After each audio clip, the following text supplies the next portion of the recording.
بسم اللہ الرحمن الرحیم۔ السلام علیکم ورحمۃ اللہ وبرکاتہ۔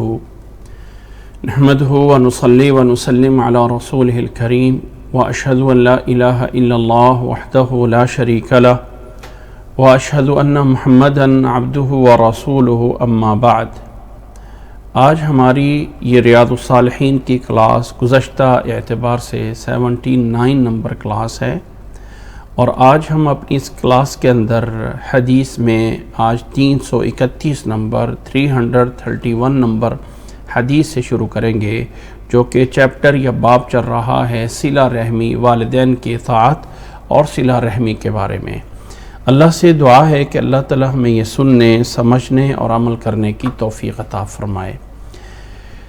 یاد رکھ لیں کہ اللہ کے نبی صلی اللہ علیہ وسلم کی احادیث کو سن کر ان پہ عمل کرنا اور ان کو آگے پھیلانا، یہ بھی ایک دین کا باقاعدہ حصہ ہے اور لازم اور ضروری ہے۔ اور کتاب ریاض الصالحین میں وہ احادیث جمع کی گئی ہیں جن کا تعلق ہماری عملی زندگی سے ہے، عملاً کیا کرنا چاہیے۔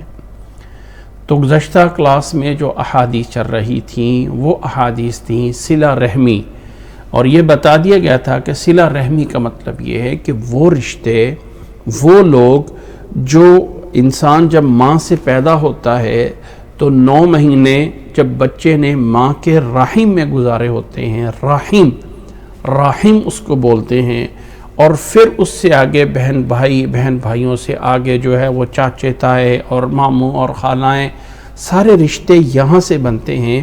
تو سب کا ایک لنک اس چیز سے ہوتا ہے کہ والدہ کی وجہ سے اور رحم کی وجہ سے، اس لیے اس کو صلہ رحمی بولا جاتا ہے۔ اور یہ جو لفظ رحمت نکلا ہوا ہے نا، یہ بھی اسی سے نکلا ہوا ہے کہ وہ ایک تعلق جو رحم کی وجہ سے ماں اور اولاد میں ہوتا ہے، وہ ایک بہت بڑا رحمت کا تعلق ہوتا ہے۔ اس سے جو ہے وہ آگے سے آگے معانی جتنے مرضی لیتے جائیں، لیکن بنیادی رحمت کا یعنی لفظ اس سے ہے۔ آگے رحمت کی نوعیت کیا ہے، کیفیت کیا ہے، وہ ہر جگہ سے ہر لحاظ سے مختلف ہوتی ہے۔ تو صلہ رحمی کے بارے میں اللہ کے نبی صلی اللہ علیہ وسلم نے بہت تاکید فرمائی ہے۔ ابھی جس حدیث پہ چلتے ہیں، یہ حدیث جو ہے وہ اس کتاب میں 331 نمبر حدیث ہے، اور روایت کرنے والے ہیں صحابی وعن ابی ہریرہ رضی اللہ عنہ۔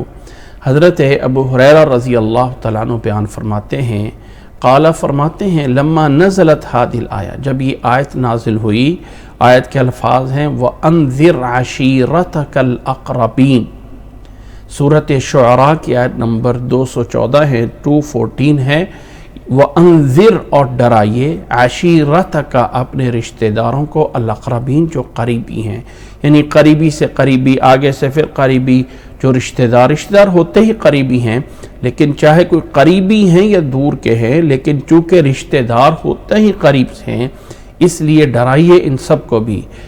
جب یہ آیت نازل ہوئی اللہ کے نبی صلی اللہ علیہ وسلم پہ، تو دعا رسول اللہ صلی اللہ علیہ وسلم قریشن، اللہ کے نبی صلی اللہ علیہ وسلم نے قریش کے پورے قبیلے کو بلایا، فاجتمعوا، وہ جمع ہو گئے، فعم وخص، عام بھی خاص لوگ بھی عام بھی سارے جمع ہو گئے، وقال، اور آپ نے فرمایا، یا بنی عبد الشمس، یا بنی کعب بن لوئی، انقذوا انفسکم من النار، اللہ کے نبی صلی اللہ علیہ وسلم نے فرمایا، اے بنی عبد الشمس، بنو قبیلہ جو ہے وہ پیچھے سے قریش کا قبیلہ جا کے عبد الشمس سے اور کعب بن لوئی سے جا کے جڑتا ہے، تو فرمایا یا بنی کعب بن لوئی، کعب بن لوئی کی اولادو اور بنی عبد الشمس کی اولادو، انقذوا انفسکم من النار، اپنے آپ کو جہنم سے بچا لو، جہنم سے بچا لو اپنے آپ کو۔ پھر فرمایا یا بنی مرہ بن کعب، اے مرہ بن کعب کی اولاد، انقذوا انفسکم من النار، اپنے آپ کو جہنم سے بچا لو۔ اور پھر فرمایا یا بنی عبد مناف، اے عبد مناف کی اولاد، اللہ کے نبی صلی اللہ علیہ وسلم کی بنو ہاشم قبیلہ اس سے آتا ہے۔ فرمایا انقذوا انفسکم من النار، اپنے آپ کو اس سے بچا لو۔ پھر آگے چونکہ عبد مناف سے اور بھی نکلتے ہیں قبیلے، تو فرمایا یا بنی ہاشم، اے بنو ہاشم کے لوگو، انقذوا انفسکم من النار۔ پھر فرمایا یا بنی عبد المطلب، اے عبد المطلب کی اولاد، انقذوا انفسکم من النار۔ فرمایا یا فاطمہ تو، اے فاطمہ، فاطمہ بنت محمد صلی اللہ علیہ وسلم، انقذی نفسکی من النار، اپنے آپ کو جہنم سے بچا لینا۔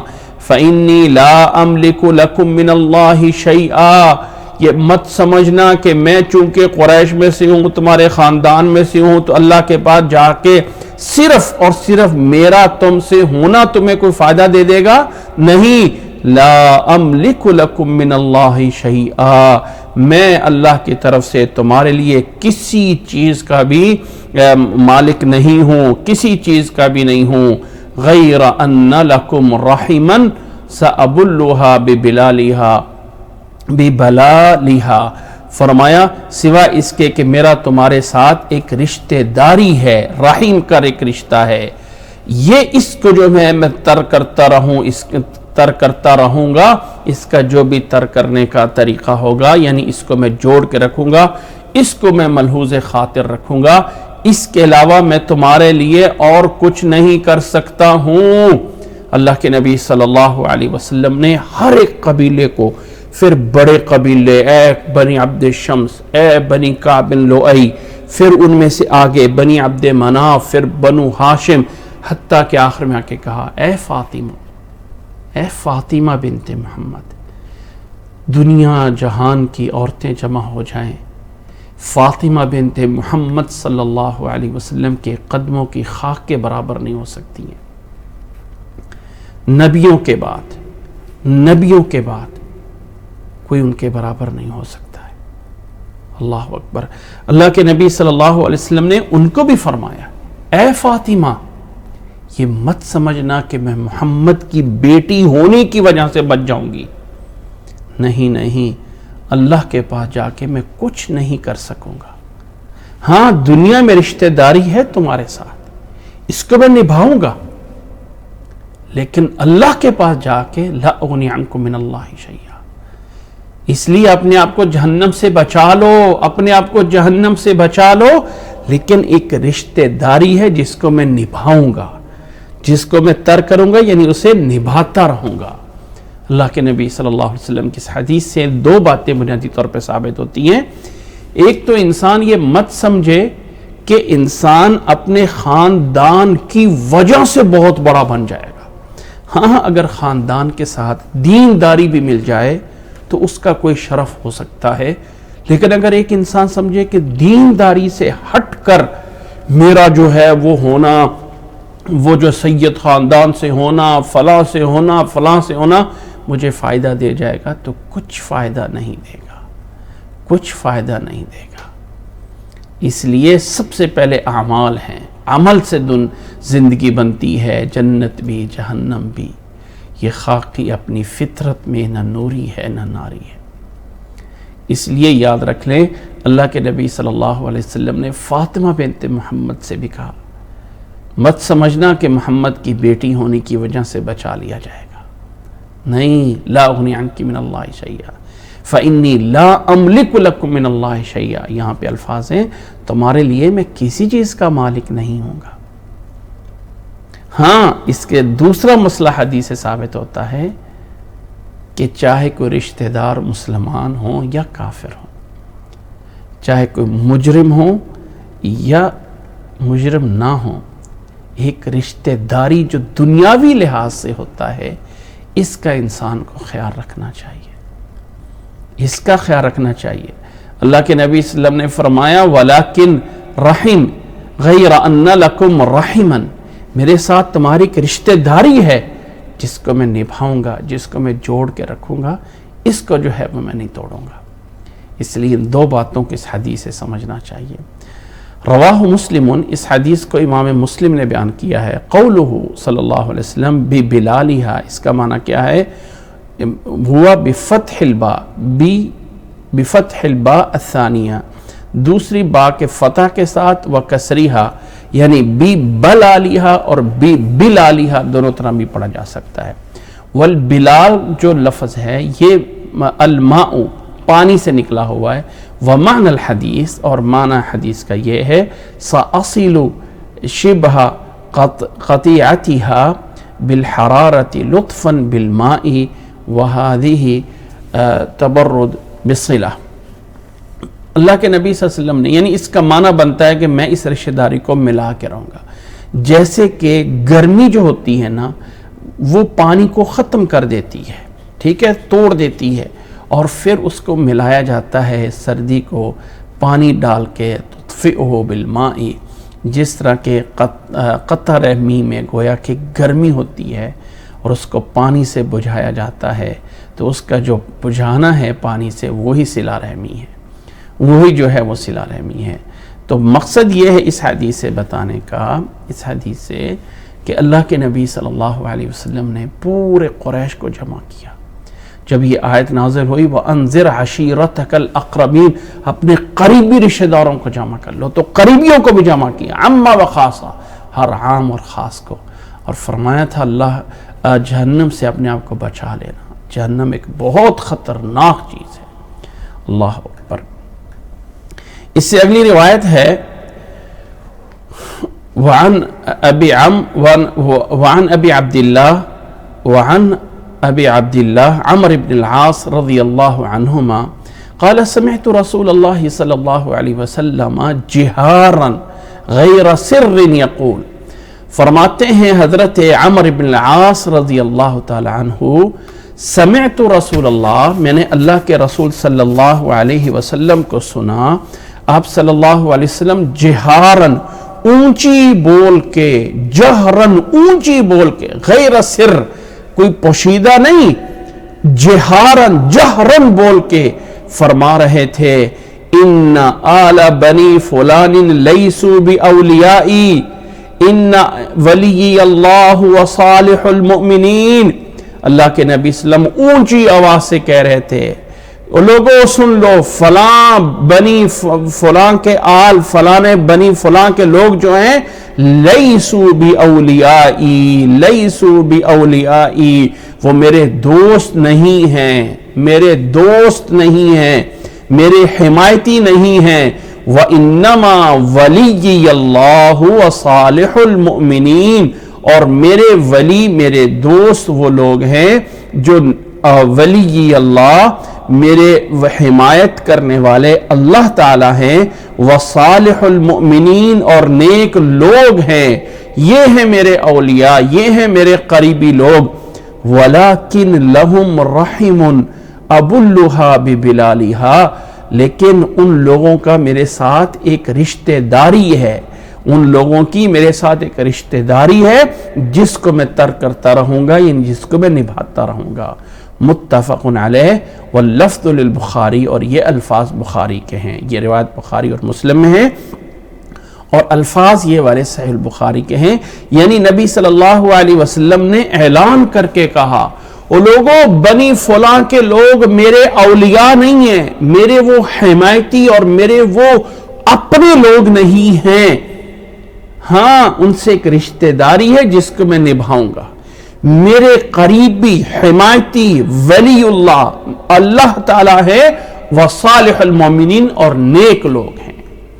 ولی کا معنی جو ہم نے نکالا ہوا ہے نا، ولی سے نکلا ہوا ہے مولا، مولا کا لفظ بھی پوچھتے ہیں کہ مولا کا کیا معنی آتا ہے، وا لام یا اس کا روٹ ورڈ ہوتا ہے، والا یا، جس کا معنی ہوتا ہے کسی کی ولایت، یعنی اس کی دوستی میں، حمایت میں آنا۔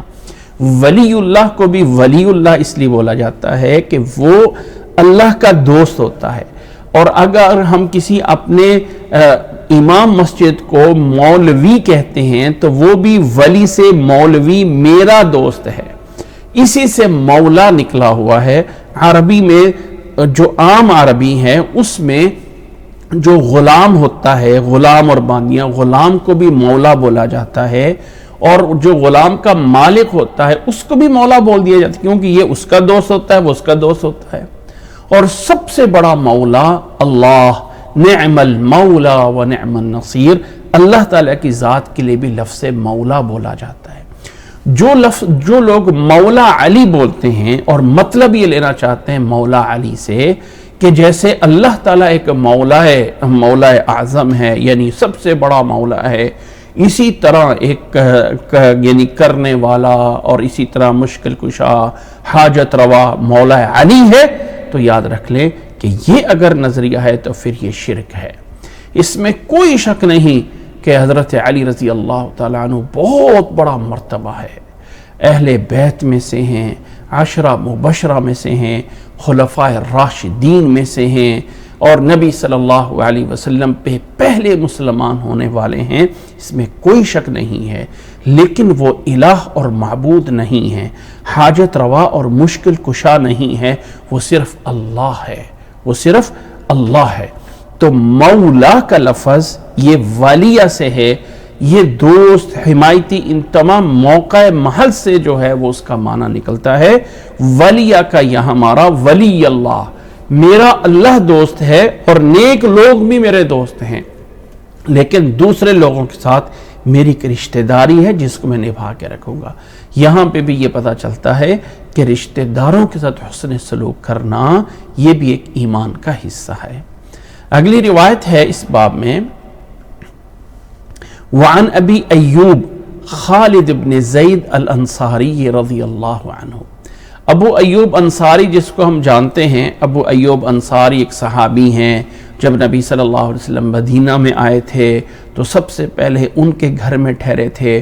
وہ جو ابو ایوب انصاری ہیں ان کا نام ہے خالد بن زید، خالد بن زید الانصاری رضی اللہ عنہ۔ فرماتے ہیں ان رجلا قال یا رسول اللہ، ایک آدمی نے کہا اللہ کے رسول، اخبرنی بعمل یدخلنی الجنہ، اللہ کے نبی صلی اللہ علیہ وسلم مجھے کوئی ایسا عمل بتائیے جس کے ذریعے میں جنت میں داخل ہو جاؤں، وَيُبَاعِدُنِي مِنَ النَّارِ، اور وہ عمل مجھے جہنم سے دور کر دے۔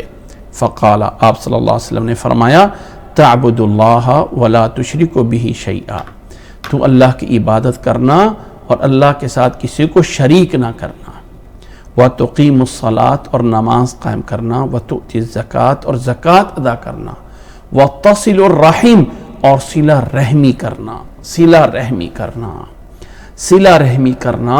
اللہ کے نبی صلی اللہ علیہ وسلم کے پاس آدمی آ کے پوچھتا ہے مجھے عمل بتائیے میں جنت میں داخل ہو جاؤں، جہنم سے دور رہ جاؤں، تو اللہ کے نبی صلی اللہ علیہ وسلم ہر بندے پہ موقع محل کے مناسبت سے جو اسلام کی بنیادی باتیں ہیں وہ بتا دیا کرتے تھے۔ کہیں کسی کو کچھ بتایا، کہیں کسی کو تقوی بتایا ہے، کہیں کسی کو نماز کو اول وقت میں پڑھنے کا بتایا ہے، سب سے افضل عمل کیا ہے، فرمایا نماز کو اپنے وقت میں پڑھ لو، کہیں والدین کی فرما برداری بتائی ہے۔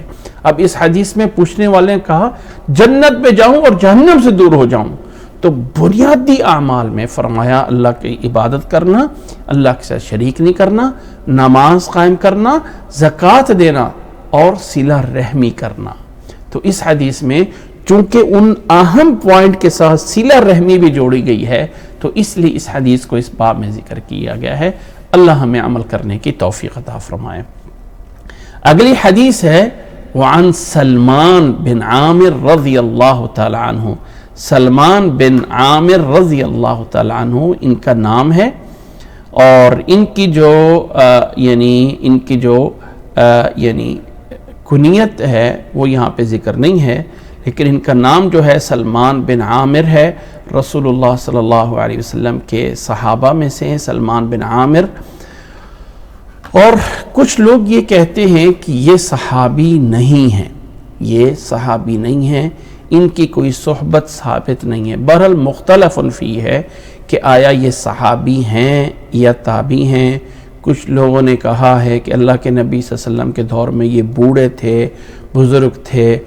بہرحال روایت کرتے ہیں عن النبی صلی اللہ علیہ وسلم۔ اب اگر یہ نبی صلی اللہ علیہ وسلم کے دور میں نہیں ہیں تو اگر یہ نبی صلی اللہ علیہ وسلم سے روایت کر رہے ہیں تو اس روایت کو مرسل کہا جاتا ہے۔ مرسل یعنی ایسی روایت کرنے والا تابعی روایت کرے جو نبی صلی اللہ علیہ وسلم سے، تو اس کو مرسل کہا جاتا ہے۔ جس روایت کو تابعی نقل کرے اس روایت کو نبی صلی اللہ علیہ وسلم سے، اس کو مرسل کہا جاتا ہے۔ بہرحال یہ روایت کرتے ہیں کہ اذا افطر احدکم فلیفطر علی تمرۃ، فرماتے ہیں کہ نبی صلی اللہ علیہ وسلم نے فرمایا ہے جب بھی تم میں سے کوئی انسان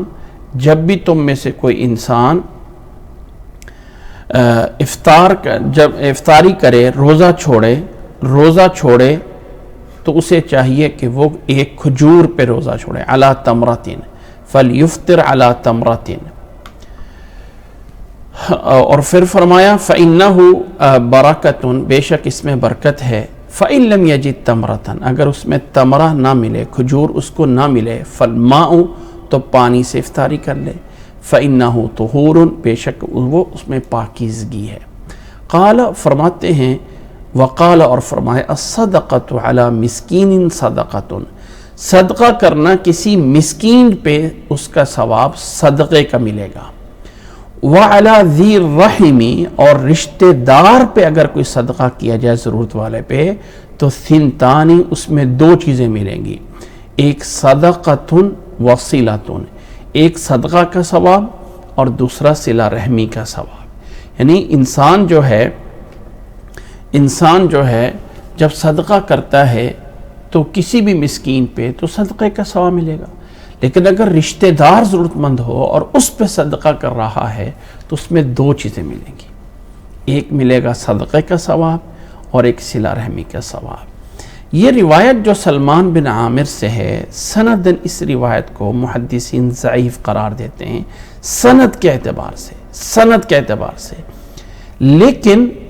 لیکن واللہ اعلم اس کا معنی یا مفہوم باقی دوسری احادیث میں موجود ہے، یعنی اس طرح کی دوسری احادیث آئی ہیں جس کے اندر یہ والا معنی جو ہے وہ موجود ہے، جس میں یہ والا معنی موجود ہے کہ کھجور پہ جو ہے وہ افطاری کرنا، اسی طرح جو ہے وہ یعنی صلہ رحمی پہ دوہرا اجر ملنا، یہ چونکہ الفاظ دوسری روایات میں بھی موجود ہیں تو ایسی روایت کو حسن کہا جاتا ہے کہ یہ روایت حسن ہے بالمتابعات کی وجہ سے، شواہد کی بنیاد پہ، یعنی اس طرح کے مفہوم دوسری احادیث میں آئے ہوئے ہیں۔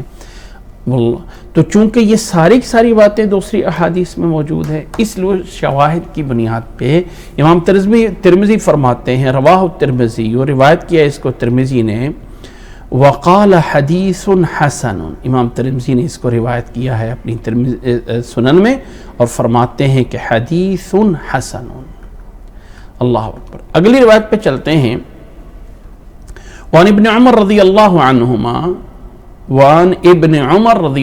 عنہما قال كانت تحتی امرأة وكنت احبها وكان عمر يكرهها فقال لي طلقها فأبيت فأتى عمر رضي الله عنه النبي صلى الله عليه وسلم فذكر له فقال النبي صلى الله عليه وسلم طلقها، رواه أبو داود والترمذي وقال حديث حسن صحيح۔ روایت کا ترجمہ یہ ہے کہ حضرت عبداللہ ابن عمر رضی اللہ تعالیٰ عنہ فرماتے ہیں، کانت تحتی امرأۃ، میری ایک بیوی تھی، وکنت احبها، اور میں اس سے محبت بھی کرتا تھا، وکان عمر یکرہها، اور عمر میرے والد عمر بن خطاب یکرہها اس کو ناپسند کرتے تھے، فقال علی طلقها، مجھے کہا اس کو طلاق دے دے، فابیت، میں نے انکار کیا، فأتى عمر رضی اللہ عنہ النبی صلی اللہ علیہ وسلم، تو حضرت عمر رضی اللہ تعالی عنہ نبی صلی اللہ علیہ وسلم کے پاس تشریف لے گئے، فذکر ذلک لہ، اس بات کا ذکر کیا ان کے سامنے، فقال النبی صلی اللہ علیہ وسلم، تو اللہ کے نبی صلی اللہ علیہ وسلم نے بھی فرما دیا، طلقها، اس کو طلاق دے دے۔ رواہ ابو داود، روایت کیا اس کو ابو داود نے، اور امام ترمذی فرماتے ہیں کہ حدیث حسن صحیح ہے، یہ حدیث سند کے اعتبار سے صحیح اور حسن ہے۔ مفہوم یہ ہے کہ حضرت عمر رضی اللہ تعالیٰ عنہ کے بیٹے حضرت عبداللہ بن عمر رضی اللہ تعالیٰ عنہ ایک عورت سے نکاح کیا، حضرت عمر رضی اللہ تعالیٰ عنہ اس کو ناپسند کرتے تھے، اور عبداللہ بن عمر ان کی بیوی تھی، وہ تو محبت کرتے تھے۔ عمر رضی اللہ تعالیٰ عنہ یاد رکھ لیں بڑے فراست والے انسان ہیں، عمر بن خطاب بڑے ذہین انسان ہیں اور بڑے دور تک نتائج کو دیکھ لیتے ہیں، بڑے دور تک ان کی دور کی نظر ہوا کرتی تھی۔ اس لیے تو فرمایا نا نبی صلی اللہ علیہ وسلم نے کہ جس گلی سے عمر گزرتا ہے اس گلی سے شیطان جو ہے نہیں گزرتا. عمر آ رہا ہو تو شیطان بھی راستہ چھوڑ دیتا ہے. بڑے دور رس ہوتے تھے عمر رضی اللہ تعالیٰ عنہ. اللہ اکبر. جب خلیفہ بنے تو خالد ابن ولید سپر سالار تھے.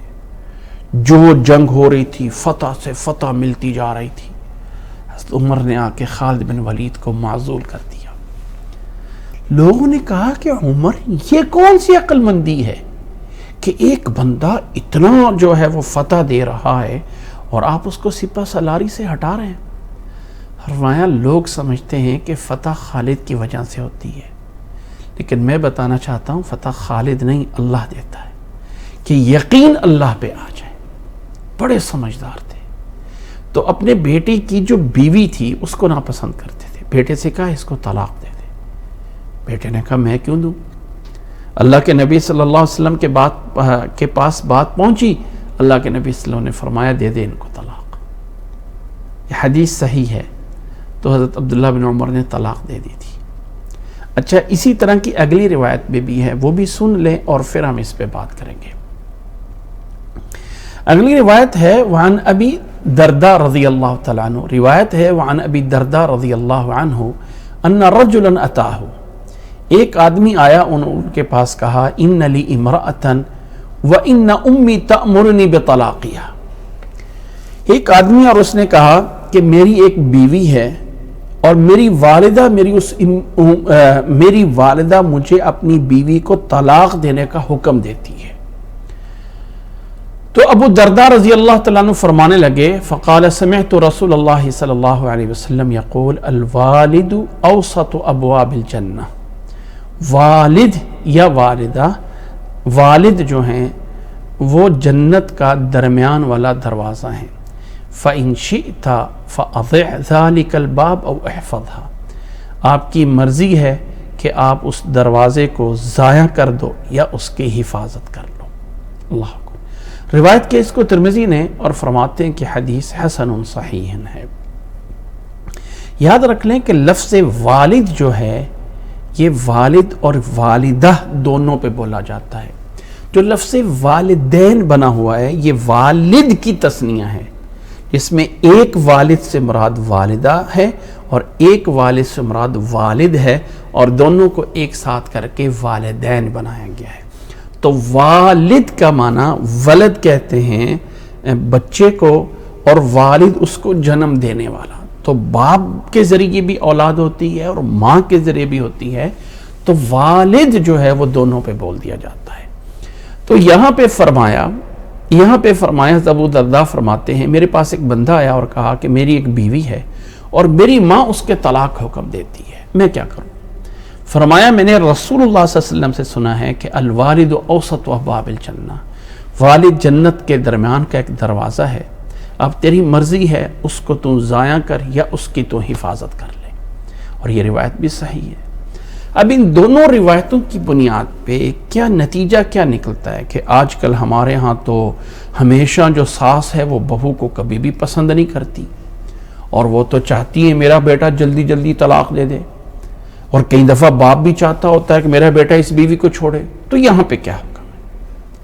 یہاں پہ ایک بات سے میں رکھ لیجئے گا کہ دین اسلام ایسا ہے جس میں افراط اور تفریط نہیں، یعنی حد سے زیادہ ادھر گزر جانا، حد سے زیادہ ادھر گزر جانا. یاد رکھنا چاہیے کہ صلہ رحمی کرنا یہ اللہ تعالیٰ نے ہمیں قرآن مجید میں بھی حکم دیا ہے، اور توڑنے والوں کے لیے وعید ہے. الذین ینقضون، آگے آیت آ جائیں گی کہ جو لوگ وہ توڑتے ہیں ان چیزوں کو جن کو اللہ تعالیٰ نے ملانے کا حکم دیا ہے. وَيَقْطَعُونَ مَا أَمَرَ اللَّهُ بِهِ أَن يُوصَلَ، ان رشتہ داروں کو توڑتے ہیں جنہیں اللہ نے ملانے کا حکم دیا ہے، تو ان پر بھی لعنت کی گئی ہے. تو رشتوں کے توڑنے میں میاں بیوی کے تعلق کو توڑنا بھی ایک قطع رحمی ہے. اب یہاں پر ایک طرف قطع رحمی ہے اور ایک طرف ماں باپ کا حکم ہے، تو کس کو مانا جائے؟ یاد رکھ لیں کہ ماں باپ کا حکم ماننا فرض ہے، لیکن اگر ماں باپ نافرمانی کا حکم دے رہے ہیں تو وہ ماننا فرض نہیں ہے. اگر ماں باپ حکم دے دیں کہ نماز چھوڑ دو تو وہ ماننا ضروری. لا طاعۃ لمخلوق فی معصیۃ الخالق. لیکن اگر ماں باپ ایک ایسی حکمت کے تحت حکم دے رہے ہیں کہ وہ جانتے ہیں یا ان کو غالب بچہ بعض دفعہ اولاد بعض دفعہ وقتی طور پہ تھوڑی سی بات چیت ہونے کی وجہ سے دل میں ایک دوسرے کو بٹھا لیتے ہیں, لیکن باپ اور ماں وہ ایک دور کا رزلٹ دیکھ رہے ہوتے ہیں کہ ہمارے بیٹے کو یا ہماری بیٹی کو یہ غلط راستے پہ لے جا رہا ہے, غلط راستے پہ لے جا رہی ہے, یہ ناجائز کاموں میں ڈال رہی ہے, اللہ کی نافرمانیوں میں ڈال رہی ہے. اگر کوئی ایسا مسئلہ ہوتا ہے تو پھر انسان کو ماں باپ کا حکم ماننا چاہیے. لیکن اگر ماں باپ صرف اور صرف اپنی دنیاوی عناد کی خاطر حکم دے دیں کہ اس بیوی کو طلاق دے دے, اور وہاں پر ان کی دنیاوی جو ہے وہ خاندانی جو ہے وہ چپکلچ ہو, یہ تو فلاں ہوتے ہیں, یہ تو فلاں ہوتے ہیں, اگر یہ باتیں آ جائیں تو پھر والدین ایک ناجائز کام کا حکم دے رہے ہیں, اور وہ ہے قطع رحمی, جس کا ماننا فرض نہیں ہے. بنیاد یہ ہے کہ ماں باپ اگر وہ حکم دے رہے ہیں تو وہ ایک لحاظ سے جائز بھی ہے اور ایک لحاظ سے ناجائز بھی ہے. دیکھا جائے گا کہ اس حکم کی بنیاد پیچھے کیا ہے. اگر تو ایک ایسی بنیاد ہے کہ ماں باپ اپنی کوئی دشمنی خاندانی نکالنا چاہتے ہیں یا بلا وجہ دے رہے ہیں تو ماننے کی ضرورت نہیں ہے. ہاں, اس بارے میں آپ کسی عالم سے, کسی سمجھدار سے مشورہ کر سکتے ہیں. لیکن اگر ماں باپ ایسا کوئی مقصد نہیں ہے پھر بھی ماں باپ کہہ رہے ہیں کہ طلاق دے دو, تو ایسی صورت میں یاد رکھ لیں کہ جب وہ کوئی دشمنی, کوئی خاندانی, کوئی ایسی عداوتیں نہیں ہیں, لیکن ماں یا باپ کہہ دیں کہ بیوی کو چھوڑ دو تو چھوڑ دینا چاہیے. چاہے بیٹا ہو چاہے بیٹی ہو, دونوں طرف سے ذہن میں رکھ لیں. لیکن قطع رحمی نہیں ہونی چاہیے. یہ دونوں سائیڈوں سے ملحوظ خاطر رکھنا ہے مسئلہ. ون سائیڈڈ نہیں بات سننی ہے, بس ماں باپ نے کہہ دیا چھوڑ دو, میں نے چھوڑ دیا, تو بھائی ماں باپ نے قطع رحمی کا حکم دیا ہے, اور قطع رحمی کرنا تو کسی کا نہیں حکم ماننا ہے. اگر کوئی انسان آپ کو کہہ دے کہ اپنے اس بھائی کو چھوڑ دو تو اس کے کہنے پہ چھوڑ دو گے؟ نہیں, میرے بھائی ہے, وہ رشتہ داری نہیں ختم ہو سکتی. ہاں, وہ نافرمان ہے, مجرم ہے, میں اس کے ساتھ نہیں شامل ہوتا ہوں, لیکن اپنی وہ رشتہ داری تو نہیں نہ ختم کر سکتا ہوں کہ میری اس سے جو ہے رشتہ داری ہی ختم ہو جائے, وہ تو نہیں میں ختم کر سکتا ہوں نا. اس لیے یاد رکھ لیں کہ اس مسئلے کو دونوں سائیڈوں سے لینا ہے. دونوں طرف سے سوچنے کے بعد کچھ لوگ ان احادیث کو اٹھا کر الٹا اسلام پہ اعتراض کر دیتے ہیں, لو جی ماں باپ کی وجہ سے اپنی بیویوں کو چھوڑ دیں, اور کچھ دوسری طرف سے اتنے جو ہے وہ آ جاتے ہیں کہ ماں باپ کی وجہ سے بیویوں پہ ظلم کر رہے ہوتے ہیں. اس لیے نہ یہ والی سائیڈ دیکھی جائے نہ یہ والی, درمیان میں یہ عقل مندی رکھنی ہے. اس میں کوئی شک نہیں کہ اگر کوئی خاندانی عداوت نہیں ہے, کوئی دنیاوی مقصد نہیں ہے, اور پھر بھی ماں باپ میں سے کوئی کہتا ہے کہ اپنی بیوی کو چھوڑ دو, اور کنفرم ہو جائے کہ ایسا نہیں, پہلے سمجھانے کی کوشش کی جائے, میری ماں میرے باپ, میں اس کو پسند کرتا ہوں, جو اس میں غلطیاں میں درست کرتا ہوں, وہ کرانے کی کوشش کی جائے. لیکن اگر بالکل سٹک ایسی حالت آ جائے تو پھر یہ حدیث آتی ہے. عمر رضی اللہ تعالیٰ عنہ اللہ کے نبی صلی اللہ علیہ وسلم سے جا کے کہا, اللہ کے نبی نے فرمایا طلقھا, اے ابن عمر طلاق دے دے, باوجود اس کے محبت کرتے تھے. عمر بڑے دور رستے, بہت دور سے سوچتے تھے شاید اس میں کوئی ایسی بات ہوگی.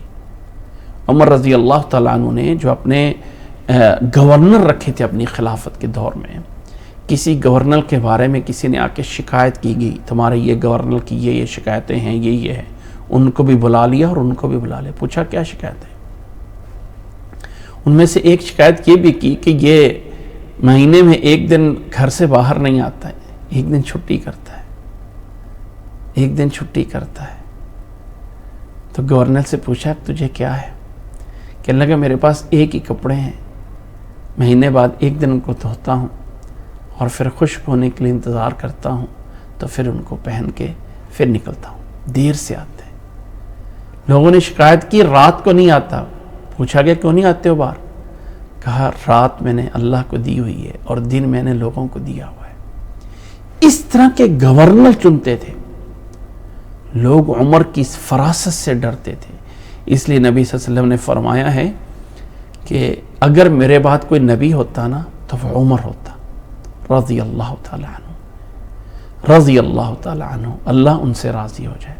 تو ان کی فہم و فراست یہ تھی کہ بیٹے سے کہا بیٹا اس بیوی کو طلاق دے دے، آخر کوئی خامی ہوگی کہ اس کی وجہ سے ان کا بیٹا خراب ہو رہا ہے، دین سے دور ہو رہا ہے، کوئی ایسے مسئلے ہو سکتے ہیں.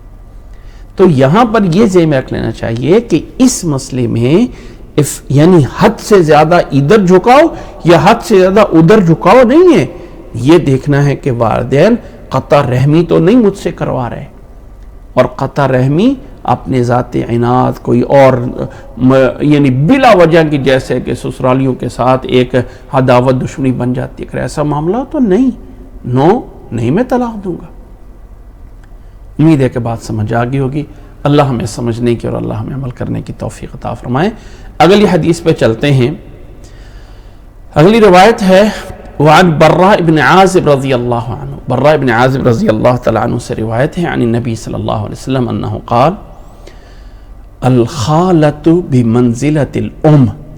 خالہ جو ہوتی ہے، خالہ یعنی والدہ کی بہن، بمنزلۃ الام یہ ماں کی جگہ پہ ہوتی ہے. رواہ الترمذی، اس کو ترمذی نے روایت کیا ہے. وقال حدیث حسن صحیح، اور وہ فرماتے ہیں کہ یہ حدیث حسن ہے، صحیح ہے. اور آگے فرماتے ہیں یہ حدیث بھی صحیح ہے. آگے فرماتے ہیں امام نووی وفی الباب احادیث کثیرہ، اس موضوع میں یعنی صلہ رحمی میں، والدین کی اطاعت میں بہت ساری احادیث ہیں. فی صحیح مشہورۃ، صحیح میں بھی بہت ساری مشہور حدیث ہے. منہا حدیث الغار، وہ ایک غار کی حدیث گزری ہے. 3 لوگ غار میں پھنس گئے تھے، تینوں نے ایک دعا کی، ہر ایک نے اپنی اپنی وسیلہ دے کے، اس میں سے ایک نے وسیلہ اپنے والدین کی خدمت کو پیش کیا تھا تو اس کی دعا قبول ہو گئی تھی. اسی طرح اس میں سے حدیث ہے حدیث الجریج، یہ پیچھے گزر چکی ہیں. وقت سبقہ، یہ دونوں پیچھے گزر چکی ہیں. حدیث الجریج وہ جس کی ماں نے حکم دیا تھا اور وہ نماز پڑھ رہا تھا. وہ احادیث مشہورہ فی صحیح، اور اس کے علاوہ اور بھی بہت ساری احادیثیں ہیں صحیح میں. حذفتها اختصارا، میں نے مختصر کرتے ہوئے ان کو چھوڑ دیا ہے. ومن اہمها حدیث عمر بن عبسہ رضی اللہ عنہ، اور ایک ان میں سے ایک اہم روایت ہے عمر بن عبسہ رضی اللہ تعالیٰ عنہ کی، الطویل، لمبی روایت، المشتمل علی جمل کثیرہ من قواعد الاسلام و آدابہ، جو کہ اسلام کے بہت سارے مسائل پہ مشتمل ہے وہ والی حدیث، اسلام کے اور آداب کے بارے میں. وَسَأَذْكُرُهَا بِتَمَامِهِ انشاءاللہ تعالی فی باب الرجاء، اس کو جو ہے آگے چل کے میں باب الرجاء میں دوبارہ سے پوری کو جو ہے وہ ذکر کروں گا. وفیہ، اب اس حدیث میں یاد رکھ لیں کہ عمر بن عبسہ کی ایک بڑی لمبی روایت ہے. مکہ میں نبی صلی اللہ علیہ وسلم کے پاس آئے، خفیہ طور پہ مسلمان ہوئے، نبی صلی اللہ علیہ وسلم نے ان کو کہا واپس چلے جاؤ. وہ جب واپس میں رہے، پھر نبی صلی اللہ علیہ وسلم مکہ میں 13 سال رہے. پھر جب مدینہ میں نبی صلی اللہ علیہ وسلم چلے گئے، مدینہ میں فتح ہوئے، تب عمر بن عبسہ دوبارہ آئے تھے. فرمایا نبی صلی اللہ علیہ وسلم مجھے جانتے ہو میں کون ہوں؟ فرمایا ہاں، تو میرے پاس مکہ میں آیا تھا. فرمایا ہاں میں وہی ہوں. پھر نبی صلی اللہ علیہ وسلم سے وضو سیکھا، نماز سیکھی، نماز کے اوقات سیکھے. اس کے اندر بہت ساری چیزیں اللہ کے نبی صلی اللہ علیہ وسلم ان کو سکھاتے ہیں. تو وہ ایک لمبی روایت ہے، اس میں سے یہ ٹکڑا ذکر کیا جاتا ہے. فرمایا وفیہ، اور اس میں یہ الفاظ ہیں دخلت علی النبی صلی اللہ علیہ وسلم بمکہ، میں نبی صلی اللہ علیہ وسلم کے بعد جب مکہ میں داخل ہوا، یعنی فی اول النبوہ، نبوت کے شروع میں، اول نبوت کے شروع میں. فقلت، میں نے کہا من انت، تو کون ہے؟ قال نبی، فرمایا میں نبی ہوں. فقلت وما نبی، نبی کیا ہوتا ہے؟ قال ارسلنی اللہ تعالی، مجھے اللہ تعالیٰ نے بھیجا ہے. فقلت بأی شیء ارسلک، کون سی چیز تجھے دے کے بھیجی ہے؟ قال، فرمایا ارسلنی بصلۃ الارحام وکسر الاوثان وان یوحد اللہ ولا یشرک بہ شیئا. فرمایا کہ اللہ نے مجھے بھیجا ہے کہ بصلۃ الارحام، رشتہ داریوں کو ملایا جائے، وکسر الاوثان، اور بتوں کو توڑا جائے، وان یوحد اللہ، اور اللہ تعالیٰ کی توحید بیان کی جائے، وحدہ لا شریک لہ، اللہ کے ساتھ کسی کو شریک نہ کیا جائے، یہ ہے وہ اللہ کا پیغام جو اللہ نے مجھے دے کے بھیجا ہے، یہ ہے اللہ تعالیٰ کا وہ پورا بڑا پیغام جو اللہ نے مجھے دے کے بھیجا ہے۔ وذکر تمام الحدیث، اس کے بعد پھر لمبی حدیث ہے، جیسے میں نے بتا دیا ہے کہ اللہ کے نبی صلی اللہ علیہ وسلم نے اسے کہا کہ تو اب یہ بات مان لے اور اب اپنے قبیلے میں چلا جا۔ وہ اپنے قبیلے میں چلے گئے اور پھر وہاں جا کے جو ہے وہ رہے، اور مدینہ میں دوبارہ نبی صلی اللہ علیہ وسلم کے بعد تشریف لائے تھے۔ یہ وہ تمام احادیث ہیں جن کا تعلق جو ہے وہ صلہ رحمی کے ساتھ ہے۔ اس کے بعد اگلا باب آتا ہے کہ صلہ رحمی جوڑنا تو اسلام کا حکم ہے نا، اس کے توڑنے کے بارے میں کیا ہے؟ اگر کوئی انسان رشتہ داری میں توڑتا ہے تو اس کا گناہ کتنا بڑا ہے، اس کا کتنا بڑا ہے، نافرمانی کرتا ہے تو والدین کی تو کیا حکم ہے۔ اب وہ باب اگلا شروع ہوتا ہے، اور باب ہے باب فی تحریم العقوق و قطیعۃ الرحم، ماں باپ کی نافرمانی کرنا حرام ہے، اس کے بارے میں وقطیعۃ الرحم، اور رشتہ داری کو توڑنا یہ بھی حرام ہے، اس کے بارے میں آیات یا احادیث کیا ہیں۔ قال تعالی، اللہ تعالیٰ کا فرمان ہے فَهَلْ عَسَيْتُمْ إِن تَوَلَّيْتُمْ أَن تُفْسِدُوا فِي الْأَرْضِ وَتُقَطِّعُوا أَرْحَامَكُمْ۔ اللہ تعالیٰ نے فرمایا سورۃ محمد کی آیت نمبر 22 اور 23 میں، 22 اور 23 میں، فَهَلْ عَسَيْتُمْ، کیا یہ بات یقیناً یا اس بات کے قریب ہے کہ اگر تمہیں ولایت دے دی جائے، تمہیں سربراہ بنا دیا جائے، تمہیں ولایت اقتدار دے دیا جائے، ان تفسدوا فی الارض، کہ زمین میں فساد کرو گے، وتقطعوا ارحامکم، اور رشتہ داروں میں توڑو گے، ایسے لوگوں کے بارے میں کیا ہے؟ ایسے لوگوں کے بارے میں کیا ہے؟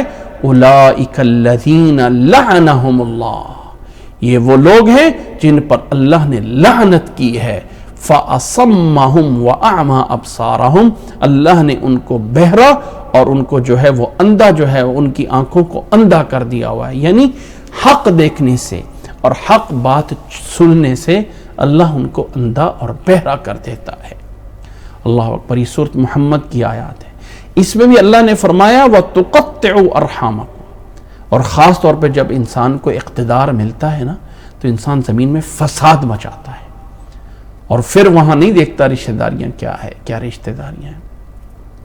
فرمایا فَأَصَمَّهُمْ وَأَعْمَى أُولَئِكَ الَّذِينَ لَعَنَهُمُ اللَّهُ، اللہ نے ان پہ لعنت بھیجی ہے، ان کو کانوں سے بھی بہرا کیا ہے اور آنکھوں سے بھی اندھا کیا ہے کہ حق بات پھر ان کے اندر نہیں پہنچتی ہے۔ اسی طرح دوسرا اللہ نے فرمایا وَالَّذِينَ يَنقُضُونَ عَهْدَ اللَّهِ مِن بَعْدِ مِيثَاقِهِ وَيَقْطَعُونَ مَا أَمَرَ اللَّهُ بِهِ أَن يُوصَلَ وَيُفْسِدُونَ فِي الْأَرْضِ أُولَئِكَ لَهُمُ اللَّعْنَةُ وَلَهُمْ سُوءُ الدَّارِ، سورۃ رعد کی آیت نمبر 25 ہے۔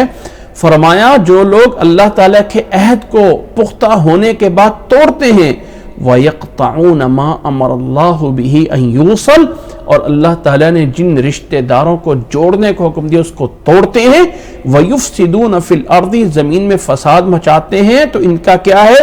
أُولَئِكَ لَهُمُ اللَّعْنَةُ، ان پر لعنت ہے، وَلَهُمْ سُوءُ الدَّارِ، اور ان کے لیے برا گھر ہے، وہ جہنم کا گھر ہے، وہ جہنم ہے جو ان کے لیے برا ہے۔ اللہ اکبر۔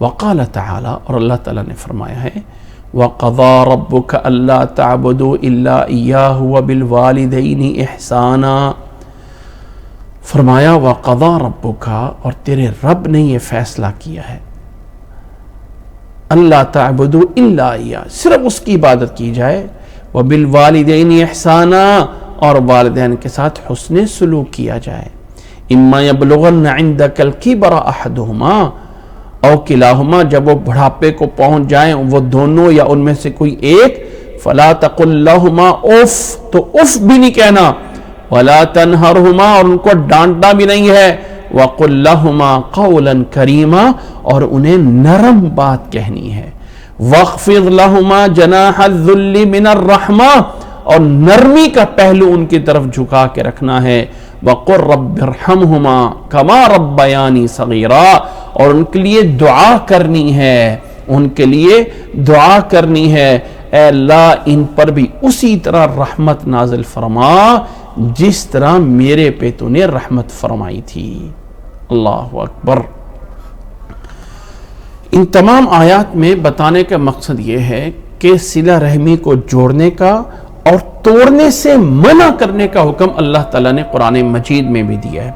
صلہ رحمی کو توڑنے سے منع کا حکم اللہ تعالیٰ نے فرمایا وَلَا تَنْهَرْهُمَا فَلَا تَقُلْ لَهُمَا اُفْ وَلَا تَنْهَرْهُمَا وَقُلْ لَهُمَا قَوْلًا كَرِيمًا وَاخْفِضْ لَهُمَا جَنَاحَ الذُّلِّ مِنَ الرَّحْمَةِ وَقُلْ رَبِّ ارْحَمْهُمَا کما ربیانی صغیرا. سورۃ اسراء کی آیت نمبر 23 اور 24 آیت ہے. اب اس باب میں سب سے پہلی حدیث پیش کرتے ہیں. وعن ابی بکرہ نفع بن الحارث رضی اللہ عنہ انہ قال قال رسول اللہ صلی اللہ علیہ وسلم الا انبئکم باکبر الکبائر ثلاثا قلنا بلا یا رسول اللہ صلی اللہ علیہ وسلم قال الاشراک باللہ وعقوق الوالدین وکان متکئا فجلس فقال الا وقول الزور وشہادت الزور فما زال یکررها حتی قلنا لیتہ سکتا. متفق علیہ. روایت کرنے والے صحابی کا نام ہے ابو بکرہ نفع بن حارث رضی اللہ تعالیٰ عنہ. فرماتے ہیں کہ رسول اللہ صلی اللہ علیہ وسلم نے فرمایا الا انبئکم باکبر الکبائر, کیا گناہوں میں سے بڑے گناہ میں تمہیں نہ بتاؤں.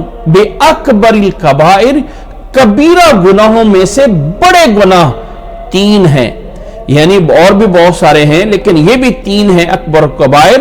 قلنا بلا یا رسول اللہ, ہم نے کہا کیوں نہیں اللہ کے رسول صلی اللہ علیہ وسلم. قال الاشراک باللہ, بڑا گناہ سب سے بڑا گناہ کیا ہے؟ الاشراک باللہ, اللہ کے ساتھ کسی کو شریک بنانا, اللہ کے ساتھ کسی کو شریک ٹھہرانا. وعقوق الوالدین, اور والدین کی نافرمانی کرنا, یہ دوسرا بڑا گناہ ہے. وَكَانَ مُتَّكِئًا فَجَلَسَ, اللہ کے نبی صلی اللہ علیہ وسلم ٹیک لگا کے بیٹھے تھے, جب یہ بات کہی تو سیدھے ہو کے بیٹھ گئے اور فرمایا الا وقول الزور وشہادت الزور, خبردار اسی طرح بڑا گناہ ہے جھوٹ بولنا. وشہادت الزور, جھوٹی گواہی دینا, یہ بھی بہت بڑا گناہ ہے. فما زال یکررها, اللہ کے نبی صلی اللہ علیہ وسلم اس کو بولتے رہے الا وقول الزور وشہادت الزور, الا وقول الزور وشہادت الزور, اتنا اس کو بار بار بولتے رہے. حتی قلنا, یہاں تک کہ ہم نے کہا لیتہ سکتا, کاش کہ اللہ کے نبی صلی اللہ علیہ وسلم خاموشی فرما دیں. یعنی یہ کتنا بڑا گناہ ہے. متفق علیہ, یہ روایت بخاری اور مسلم میں ہے. اللہ اکبر, اللہ اکبر. 3 بڑے گناہ ہیں, بڑے گناہوں میں سے یہ گناہ ہے. اللہ کے ساتھ شریک کرنا تو یقیناً بہت بڑا گناہ ہے. والدین کی نافرمانی کرنا, اور نبی صلی اللہ علیہ وسلم ٹیک لگا کے بیٹھے تھے سیدھے, فرمایا الا وقول الزور وشہادت الزور. لوگوں, جھوٹی بات کہنا, آج کل جھوٹ بولنا لوگوں میں گناہ ہی نہیں سمجھا جاتا.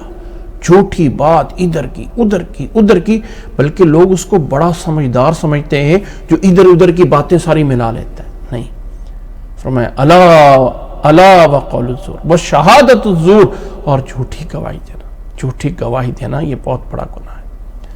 اللہ کے نبی صلی اللہ علیہ وسلم اس کو تکرار کرتے رہے, یہاں تک کہ ہم نے کہا کاش کہ خاموش ہو جائے, کاش کہ خاموش ہو جائے. اللہ کے نبی صلی اللہ علیہ وسلم سے یہ روایت کرنے والے صحابی جو ہیں, ان کی کنیت ہے ابو بکرہ, اور ان کا نام ہے نفع بن حارث رضی اللہ تعالیٰ عنہ. یہ رسول اللہ صلی اللہ علیہ وسلم کے صحابی ہیں, اور ان کا جو ہے وہ تعلق جو ہے وہ طائف سے بھی ہے, شروع میں حجاز سے, پھر بعد میں بصرہ اور عراق چلے گئے تھے. اور اللہ کے نبی صلی اللہ علیہ وسلم کی بہت ساری احادیث روایت کرتے ہیں. جب ان کی وفات ہوئی تو اس وقت ان کی عمر 63 سال تھی, 63 ایئر کے تھے جب ان کی وفات ہوئی تھی. اور اسلامی اعتبار سے اس وقت جو ہے وہ 53 یا بعض لوگوں نے کہا ہے 59 ہجری تھی، یعنی 51 میں یا 53 میں یعنی 53 میں 50 اور 3 یہ ہجری تھی، یا 50 اور 9 59 ہجری تھی جب ان کی وفات ہوئی تھی، اور اس وقت ان کی عمر 63 سال تھی، اور اس وقت ان کے بیٹے جو ہیں وہ 40 بیٹے تھے۔ اللہ نے ان کو 40 بیٹے دیے تھے، نفع بن حارث رضی اللہ تعالیٰ عنہ کو، جو ان کے اپنے بیٹے تھے، وہ 40 بیٹے تھے۔ بہت سارے بیٹے ان کے بعد میں کبار محدثین میں بڑھے ہیں، ان سے روایات لی جاتی رہی ہیں۔ بہرحال یہ بات بیان کرنا تھی، کیونکہ اس دور میں اولاد بہت بڑی چیز سمجھی جاتی تھی، اولاد بہت بڑی چیز سمجھی جاتی تھی، اور ایک انسان کی ایک سے زیادہ جو ہے وہ شادیاں ہوتی تھی۔ تو 63 سال کی عمر میں 18 سال کی عمر میں مسلمان ہوئے تھے، 18 سال کی عمر میں مسلمان ہوئے تھے، اور وفات کے وقت ان کی 63 سال عمر تھی، اور 40 بیٹوں کے باپ تھے۔ اللہ اکبر۔ بہرحال نبی صلی اللہ علیہ وسلم کی روایت نقل کرتے ہیں کہ آپ صلی اللہ علیہ وسلم نے فرمایا 3 بڑے گناہ ہیں، 3 بڑے گناہ ہیں۔ سب سے بڑا گناہ اللہ کے ساتھ شرک کرنا ہے۔ اسی طرح بڑے گناہوں میں سے یہ گناہ ہے عقوق الوالدین، والدین کی نافرمانی کرنا ہے۔ اور پھر نبی صلی اللہ علیہ وسلم بیٹھے یوں ٹیک لگائے ہوئے تھے، سیدھے ہو گئے اور فرمایا لوگوں یہ بھی بڑا گناہ ہے جھوٹ بولنا اور جھوٹی گواہی دینا۔ اس لیے کبھی چھوٹا مت سمجھیے جھوٹ بولنے کو۔ نبی صلی اللہ علیہ وسلم کی وہ حدیث سنی ہوگی، آپ صلی اللہ علیہ وسلم نے فرمایا تھا میں جنت میں گھر کی ضمانت دیتا ہوں اس شخص کو جو جھوٹ بولنا چھوڑ دے، اگرچہ مذاق میں کیوں نہ ہو، اگرچہ مذاق میں کیوں نہ ہو، جھوٹ بولنا چھوڑ دے اگرچہ مذاق میں کیوں نہ ہو۔ آج کل بچوں کے سامنے جھوٹ بولتے ہیں، وہ دیکھو وہ آ گیا، وہ دیکھو یہ آ گیا۔ کوشش کریں کہ اس جھوٹ کو بھی چھوڑیں، وہ جھوٹ جھوٹ ہی ہوتا ہے چاہے بچوں کے سامنے کیوں نہ ہو۔ اللہ ہمیں سمجھنے کی توفیق عطا فرمائے۔ اللہ اکبر۔ یہ روایت اس باب میں چلتی رہیں گی انشاءاللہ تعالی اور بھی، لیکن آج ہم اسی پہ اکتفا کرتے ہیں۔ یہ موضوع آگے چل رہا ہے تو آج ہم یہیں پہ اکتفا کرتے ہیں۔ انشاءاللہ تعالی یہ آگے کی روایات انشاءاللہ چلتی رہیں گی۔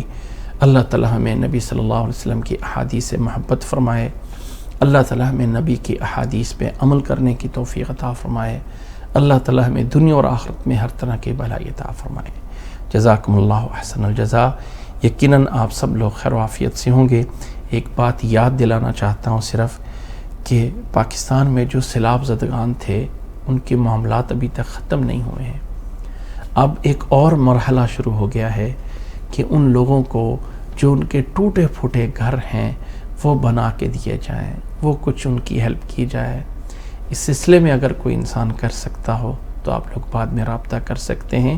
ہم ایک ایسی مہم بھی شروع کرنے لگے ہیں جس میں ایسے لوگوں کی ہیلپ کی جائے جن کے تھوڑے بہت ایک گھر جو ہے وہ بنا کے دیے جا سکتے ہوں۔ اللہ تعالیٰ قبول فرمائے۔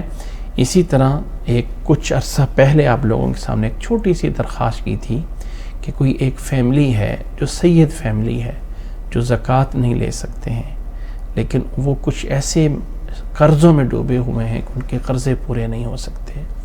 اگر ان کو زکوٰۃ اور صدقے کے علاوہ سے اگر کوئی ان کی ہیلپ کر سکتا ہو، صرف اس لیے کوئی ایک سید فیملی ہے، تو آپ لوگ رابطہ کر سکتے ہیں۔